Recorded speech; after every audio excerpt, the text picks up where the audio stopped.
If you ask me whether real estate is better than stocks or whether stocks are better than real estate, I already know most people are asking the wrong question. They are not comparing two investments. They are comparing two stories. One story comes with keys, tenants, rent checks, tax write-offs, and something you can drive past on the way home and point at with pride. The other story comes with a bland brokerage statement, a line on a screen, and the sort of silence that makes impatient people think nothing important is happening. That is why so many intelligent people get this decision wrong. They compare emotion to math, they compare visibility to compounding, they compare monthly rent to annual returns, and almost nobody compares the hidden invoice attached to each path. I have spent a lifetime watching people confuse activity with progress. A man buys one rental property and suddenly feels like a tycoon because he can see the house, touch the front door, and tell a story about the tenant who sends him money on the first of the month. Another man buys an index fund and feels like nothing happened because all he received was a confirmation email and the promise that patience will eventually look brilliant. The first man looks rich before he becomes rich. The second man often becomes rich before he ever looks rich. That difference ruins a lot of people. So let me give you the real comparison. Imagine two men starting from the same line. Jake has $50,000 saved. Marcus has $50,000 saved. They both earn $55,000 a year. Same age, same city, same starting point. The only difference is the machine each man decides to feed. Jake puts his $50,000 down on a $250,000 rental house. He borrows the rest with a 30-year mortgage at 7%. His payment comes out to about $1,330 a month. He finds a tenant willing to pay $1,800 a month on a napkin. That looks like $470 of monthly profit. That napkin is where many real estate fortunes are born and where many real estate delusions begin. Marcus takes the same $50,000 and buys a total stock market index fund. No leverage, no tenant, no repairs, no clever story. He sets an automatic contribution of $300 a month and then does the hardest thing in investing. He leaves it alone. If you put those two men in a room on day one and ask a crowd which one looks smarter, most crowds will pick Jake. Jake has a property. Marcus has a statement. Jake has rent. Marcus has a plan. Jake can say, I own that house. Marcus can only say, I own tiny pieces of a few thousand businesses. People respect what they can see. Wealth usually comes from what they can ignore. That is the first hidden invoice. I call it the visibility premium. Human beings overvalue what feels productive and undervalue what compounds quietly. A rent check feels like success. A portfolio drift upward feels like boredom. A property tax deduction feels sophisticated. An automatic purchase into a broad index feels almost childish. Yet boredom is often the native language of compounding. Now let us run the numbers the way grown. Up should run them. For the first couple of years, Jake feels vindicated. The tenant pays. The house's standing comparable properties move up in value. He can claim mortgage interest and depreciation. He starts talking the way new landlords always talk. He says things like passive income even while answering texts at night. Marcus, meanwhile, opens his account once in a while and sees no drama. Maybe his $50,000 becomes $55. Maybe it becomes $61. Nothing about it makes him look clever at a dinner party. Nobody asks him about his index fund over dessert. That social difference matters more than people admit. Jake gets rewarded immediately with status. Marcus gets rewarded later with scale by year 3.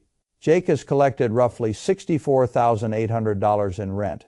His mortgage payments over that stretch total about $47,880. That leaves him with $16,920 of gross cash flow before the real world begins collecting its share. And the real world always collects property taxes, or roughly $3,000 a year. Insurance is another $1,500. A water heater goes for $1,200. A leaking roof wants $2,800. 1 month of vacancy eats $1,800 in rent and another $600 to clean and relist. Then comes the one cost amateurs always pretend is free, which is management. If Jake hires a manager, he writes a check. If he manages it himself, he donates his nights, his weekends, his lunch breaks, and pieces of his attention that never come back. That is not free. That is labor disguised as ownership. After those real costs, Jake's actual net cash flow over 3 years is not $16,920. It is more like $2,000 to $4,000. And that is before I assign a single dollar to the time he spent earning it. Marcus over the same period has put in his original $50,000 plus $10,800 in monthly contributions. At around a 10% average annual return, he is sitting near $76,000. He did not replace a water heater. He did not coordinate roof work. He did not screen a tenant. He did not lose a Saturday to a showing. This is the second hidden invoice. I call it the hours tax real estate investors love to talk about yield and appreciation.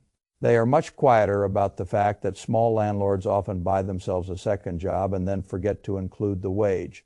That omission is not a rounding error. It is the entire character of the investment.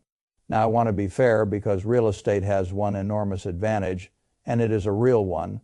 Leverage Jake used $50,000 to control a $250,000 asset. Marcus used $50,000 to control $50,000 of assets. That difference is not a cosmetic. It is structural. If the property appreciates at 3 to 4% a year, Jake's house may be worth something like $270,000 to $280,000 by year 3. His equity between appreciation and principal paydown may be in the neighborhood of $55,000 to $65,000. That is real progress. That is not imaginary, and that is the great seduction of real estate. It lets ordinary people use the bank's balance sheet to make a middle-sized asset feel enormous. If you handle leverage well, leverage is powerful. If you romanticize leverage, leverage is lethal. That is the third hidden invoice. I call it the leverage bargain. You get magnified upside, but you also accept concentrated risk, inflexible obligations. And the permanent possibility that bad timing will turn a smart purchase into a miserable ownership experience.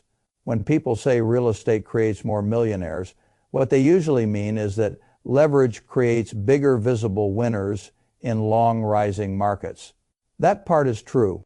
What they leave out is that leverage also punishes mistakes with a cruelty that broad index funds rarely match. A stock fund can decline and still leave you solvent.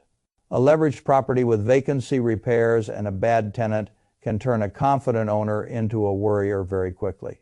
And now we come to the part most spreadsheet warriors never model correctly. The rent check. Everybody loves the rent check because it is the most visible number in the whole business. It is the number on the YouTube thumbnail. It is the number at the barbecue. It is the number that makes the landlord feel smarter than the person who bought the index fund. What almost nobody does is subtract every claimant standing between gross rent and real wealth. Vacancy takes a bite. Repairs take a bite. Maintenance takes a bite. Insurance takes a bite. Taxes take a bite. Capital expenditures take a bite. Your property manager takes a bite. Your own time takes a bite. And eventually, if you have been around this business long enough, a bad tenant takes a chunk out of the whole thing. A tenant who stops paying and understands the eviction calendar can erase a year of projected profit with the elegance of a magician pulling a tablecloth off a table. This is why I tell people real estate is not mailbox money. It is operations. It is a small business wearing the costume of an investment. If you remember that, you can do very well. If you forget it, you will lie to yourself for years. By year 5, Jake is learning what every honest landlord learns. The numbers only look simple before ownership begins. Maybe he has a third tenant by now. Maybe rent has risen to $1,950. That helps. Then insurance rises. Property taxes rise. A plumbing emergency arrives. The cash-on-cash return he bragged would be 15 or 20% begins to look more like 3 to 5% after all real expenses. Still decent, still respectable. Just nowhere near as glamorous as advertised. Marcus by now is still being ignored by everyone except mathematics. His account, with his steady contributions and roughly market-level compounding, is moving into the $135,000 to $150,000 area by around year 7. Nobody congratulates him. Nobody thinks he is doing anything special. That is exactly why this path works for so many disciplined people. There is very little theater. The stock market has its own hidden invoice, of course, volatility. This is the fourth invoice. I call it the stomach test. An index fund does not call you at 10 o'clock at night about a broken pipe, but it does something else. It forces you to watch large sums of money fluctuate in a way that tests your temperament far more than your intelligence. In 2008, broad markets fell hard enough to make sensible men doubt arithmetic. In early 2020, the market dropped with a speed that made people feel as if the floor under capitalism itself had loosened. If Marcus has 150,000 and watches it become 95,000 in a short stretch, that is not an academic event. That is an emotional ambush.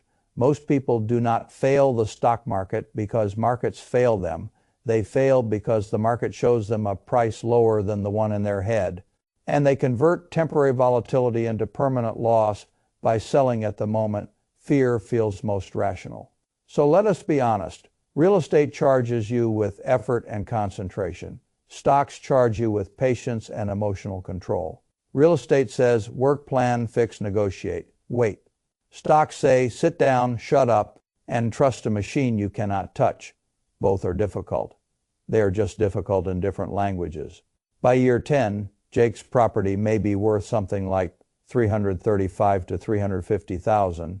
His mortgage balance might have come down to about $166,000. So his equity is now something like $170,000 to $184,000. That sounds wonderful because it is a respectable result. But now add the rest of the over those 10 years, after accounting for interest, taxes, insurance, repairs, vacancy, and capital expenditures, Jake has probably spent another $20,000 to $35,000 out of pocket beyond the original down payment. That does not generally make the investment bad. It simply means the path was not self-driving. Marcus, with his $50,000 up front and $36,000 of contributions over 10 years, is sitting somewhere in the neighborhood of $165,000 to $180,000. That is the moment the comparison becomes uncomfortable. After 10 years, they are in roughly the same zip code. Jake may be a bit ahead because leverage can do that for you, but he got there carrying debt, answering calls, dealing with concentrated risk, and tying his outcome to one specific asset in one specific neighborhood with one specific stream of rental demand. Marcus got there by owning a broad slice of productive enterprise and refusing to interrupt compounding. That is the fifth hidden invoice. I call it the concentration tax. A single rental property is not just one investment. It is one roof, one street, one tenant pool, one local regulatory climate, one insurance market, one tax regime, one labor market, and one chain of neighborhood outcomes. An index fund is thousands of businesses solving thousands of problems in thousands of ways. When you own the whole machine, you are not betting your future on one zip code remaining attractive and one tenant continuing to pay. That diversification does not feel exciting. It feels like a lack of drama. That is usually what sensible wealth feels like. Now, let me say something else that real estate people often understand better than stock people. Taxes matter. Real estate can be unusually attractive because the tax code is friendlier to owners of productive property than most people realize. Mortgage interest can matter. Depreciation can matter. In the right structure, 1031 exchanges can matter a great deal. If you understand the rules and operate professionally, those features can widen the lead for a good property. I would be foolish to deny that. Stocks, on the other hand, generally do not let you shelter ordinary portfolio growth with the same sort of legal architecture.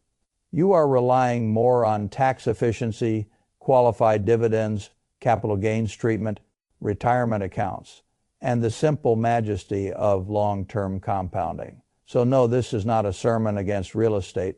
It is a sermon against sloppy comparisons.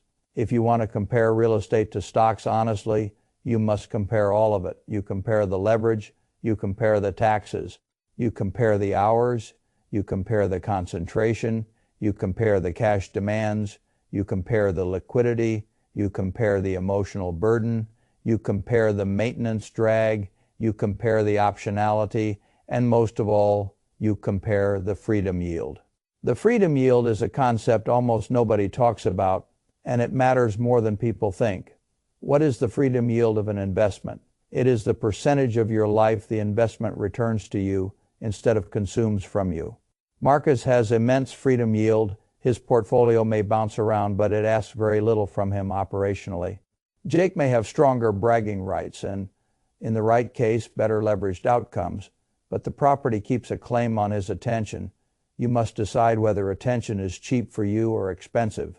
I have known people who love property. They love improving it. They love negotiating it. They love tenants, vendors, neighborhoods, financing, and value ADD opportunities.